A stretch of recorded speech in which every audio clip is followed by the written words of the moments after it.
पहला केस है इद्दत का इमरान खान साहब और बुशरा बीबी के खिलाफ, और उन्होंने अपील फाइल की हुई है डिस्ट्रिक्ट एंड सेशन जज में। इस्लामाबाद हाई कोर्ट ने ऑर्डर दे रखा है कि 10 दिन के अंदर अंदर सजाओं की जो मुअत्तली है इस बारे में हतमी फैसला किया जाए। लास्ट हियरिंग पे खावर मानिका हस्बे मामूल नहीं आए थे और उन्होंने कहा था कि जी मैंने अपना वकील तब्दील कर लिया है।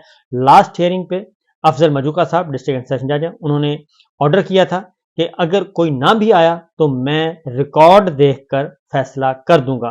तो आज इस हवाले से काफ़ी अहम दिन है और इमरान खान साहब और बुशरा बीबी की तरफ से सलमान अकरम राजा साहब हैं, बैरिस्टर सलमान सफदर साहब हैं, उस्मान रियाज गिल साहब हैं, खालिद यूसुफ चौधरी साहब हैं। आज इसकी हेयरिंग है और अगर अगर खावर मानिका की तरफ से कोई ना भी आया तो आज यकतरफा दलाइल सुनने के बाद डिस्ट्रिक्ट एंड सेशन जज साहब अफजल मजूका साहब जो हैं वो इस बारे में हतमी तौर पर कोई फैसला कर देंगे।